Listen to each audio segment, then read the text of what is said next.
Freemasonry in Sweden possesses a rich and intricate history, deeply influenced by the esoteric traditions of France and Germany, as well as the spiritual currents of Rosicrucianism, Christian mysticism, and Kabbalah.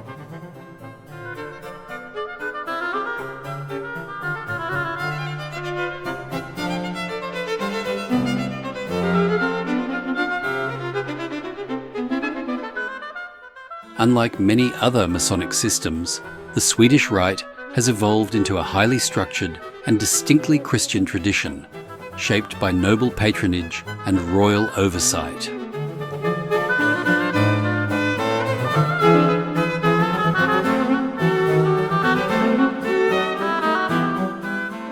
From its earliest beginnings in the 18th century to its formal consolidation under King Carl XIII, Swedish Freemasonry has undergone significant transformations, forging a path that differs markedly from its Anglo-American counterparts.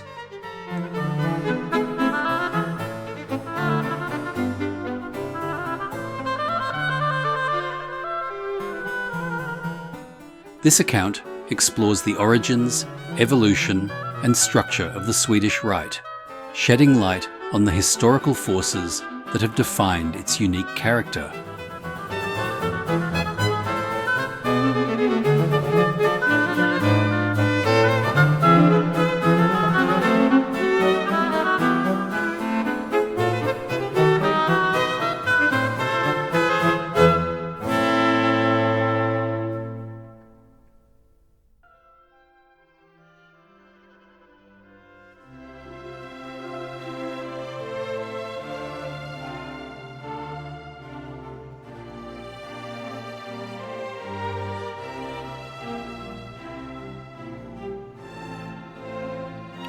Good evening, and welcome to tonight's presentation, From the Quarries, an archive of Masonic lore.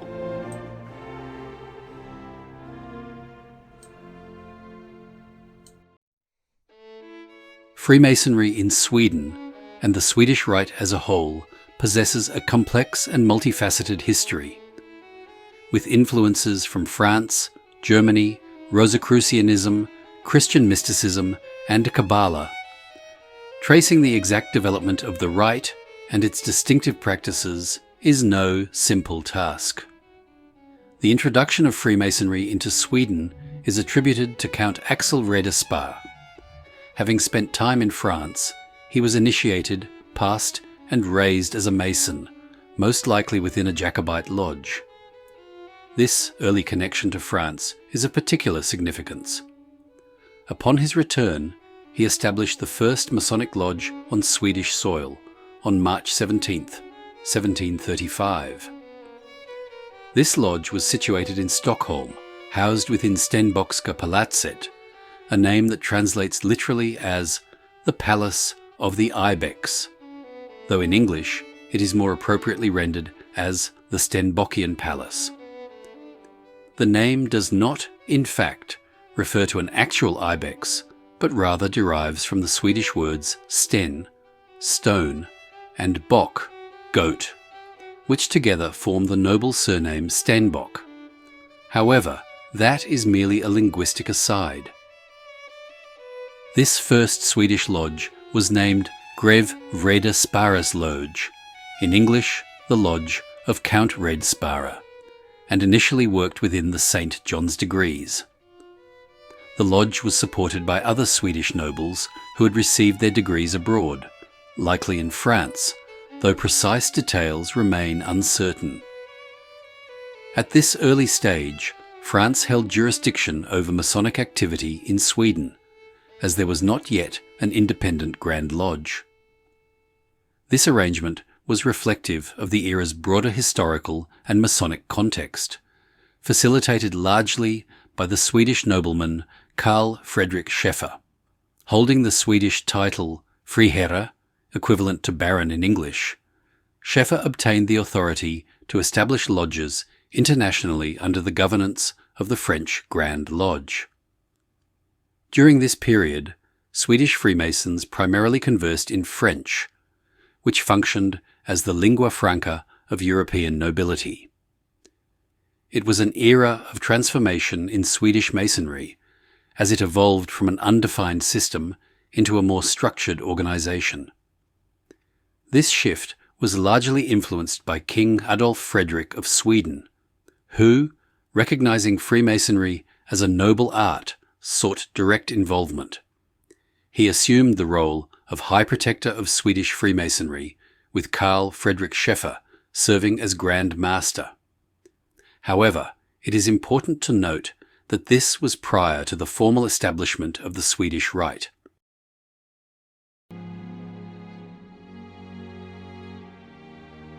The genesis of the Swedish Rite is attributed to Carl Friedrich Eklöf, who, in 1756, established Sweden's first St. Andrew's Lodge, also known as a Scottish Lodge. This lodge, named l'Innocent, regrettably no longer exists. The St. Andrew's Lodge played a pivotal role in shaping the high-degree system of the Swedish Rite. Initially, it was a loosely organized structure comprising 3 degrees, clearly influenced by the Jacobite Masons in France, who were also responsible for the development of the ancient and accepted Scottish Rite and the rectified Scottish Rite. The latter of these likely bore the strongest resemblance to the Swedish system due to its association with the rite of strict observance, a topic that will be revisited later. At the time, the Order of St. Andrew was not widely regarded as a natural progression from the St. John's degrees, which were the foundation of Swedish Masonry. Matters grew more convoluted later when elements of the rite of strict observance were incorporated into its degree structure. This move further fragmented Swedish Masonry, as there were now 2 distinct high-degree systems, neither of which maintained clear ties to the St. John's lodges. Unlike in Anglo-American Freemasonry, where independent high-degree systems are commonplace, 18th century Swedish Masons found this lack of cohesion unsatisfactory. Despite these challenges, Carl Friedrich Eklöf remains widely regarded as the father of the Swedish Rite, a legacy commemorated by Sweden's premier research lodge, which bears his name. Meanwhile, the tradition of royal patronage persisted.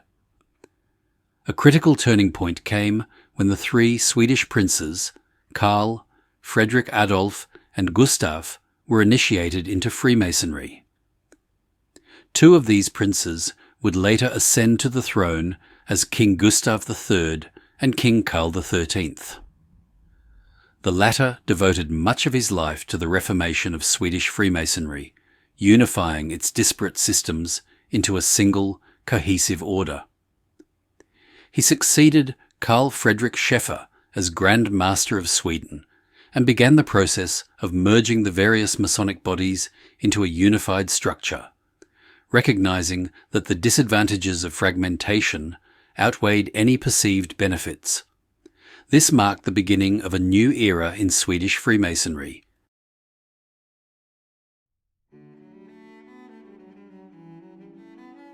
The unification process necessitated significant changes to the St. John's degrees, as the newly integrated High Chapter, based on the rite of strict observance, was explicitly Christian. The prince sought to ensure that all initiates of the first degree would have the opportunity to progress through the entire degree system. This objective was incompatible with a deistic form of Freemasonry.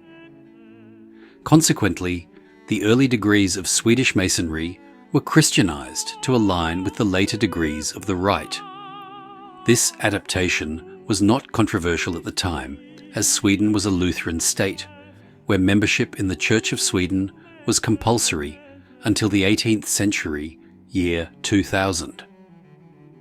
Today, while affiliation with the Church of Sweden is no longer mandatory, Swedish Rite Freemasonry remains open only to Trinitarian Christians. A particularly unusual episode occurred when Duke Karl, the future King Karl XIII, became Grand Master of the Rite of strict observance. For a brief period, he simultaneously led 2 separate Masonic systems. However, by this time, the Rite of strict observance was in decline, and given Karl's ongoing Masonic reforms, he ultimately incorporated its remnants into the evolving Swedish system. This resulted in a highly structured 11-degree system, distinct in its ability to guide initiates along a continuous path toward enlightenment without requiring membership in an external high-degree body. The influence of the Rite of strict observance remains evident, even from the first degree, though naturally its specific elements remain esoteric. The Rite originally divided Europe into Masonic provinces, with Scandinavia and Finland forming a single district. To this day, Swedish Rite Masons often refer to themselves as members of the 9th province, a vestige of this historical structure. One of the Swedish Rite's greatest strengths lies in its narrative continuity across all degrees, wherein symbols and teachings encountered in the early degrees only reveal their deeper meanings as the Mason progresses. By 1800, Duke Karl had completed the reformation of Swedish Freemasonry, revising every ritual text with the assistance of his associates and even his wife. The Swedish Rite, virtually unchanged since its finalization, remains in use today. Due to historical unions between Sweden and Norway, the Rite is practiced in Norway, Denmark, Iceland, and Finland. In Germany, a distinct Eklef variant persists under the Grand Landlodge of the Freemasons of Germany, Große Landesloge der Freimaurer von Deutschland, though it differs significantly from the modern Swedish Rite.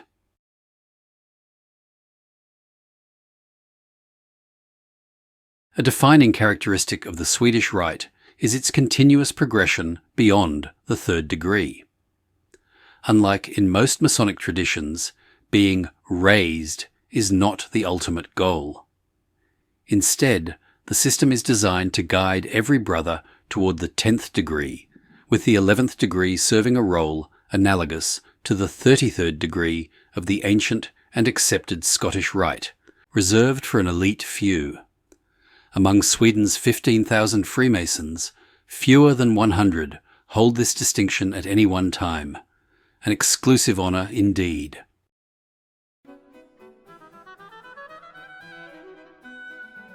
Entered apprentice, Lärling, Lodge of St. John, similar to the Blue Lodge.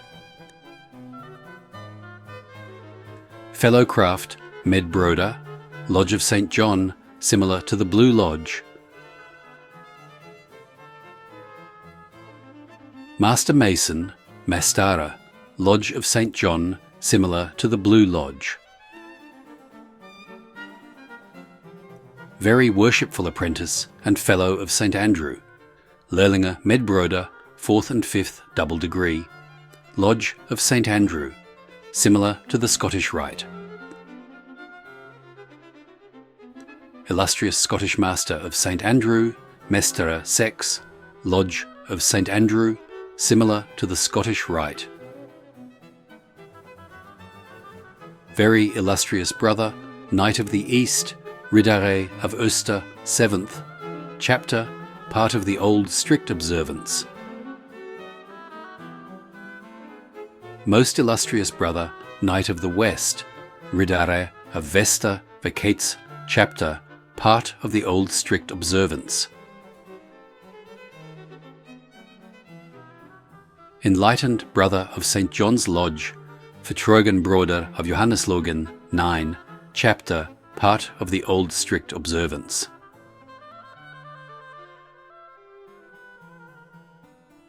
Very enlightened brother of St. Andrew's Lodge, Vertrogenbroder of Andreaslogen, 10, chapter, part of the old strict observance.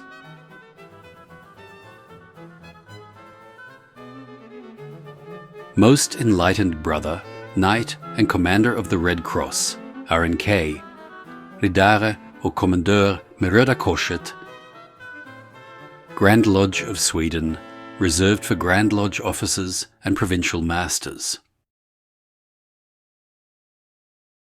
The Royal Order of Karl XIII stands as a distinctive recognition within Swedish Freemasonry. Unlike traditional regalia, often reserved for use within the lodge, this civil order can be worn publicly, signifying one's attainment of the highest degree without violating the established convention that Swedish Rite Masons refrain from displaying Masonic attire outside lodge ceremonies.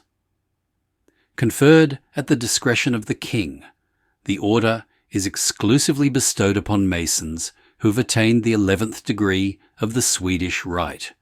Though it is granted only to a select few, the Royal Order of Karl XIII is neither a separate degree nor an extension of ritual.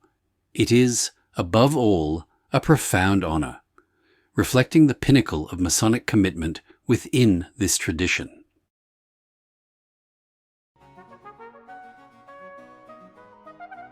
The Swedish Rite stands as a unique and highly structured expression of Freemasonry, distinguished by its Christian foundation, royal patronage, and carefully integrated degree system. Unlike other Masonic traditions, which often function as independent yet loosely connected bodies, the Swedish Rite maintains a cohesive, continuous path of initiation, ensuring that each degree builds upon the last in a meaningful and deliberate manner, rooted in centuries of tradition yet remarkably preserved in its original form. The Rite continues to shape the Masonic experience in Sweden, Scandinavia, and beyond. As a system that seamlessly intertwines symbolism, philosophy, and historical continuity, it remains one of the most structured and philosophically profound expressions of Freemasonry in the modern world. For a deep dive into the history, philosophy, and traditions of Freemasonry, subscribe to From the Quarries. You will find hundreds of lectures, presentations, shorts, and other Masonic works written by Freemasons for Freemasons. Visit FromTheQuarries.com or YouTube at From the Quarries.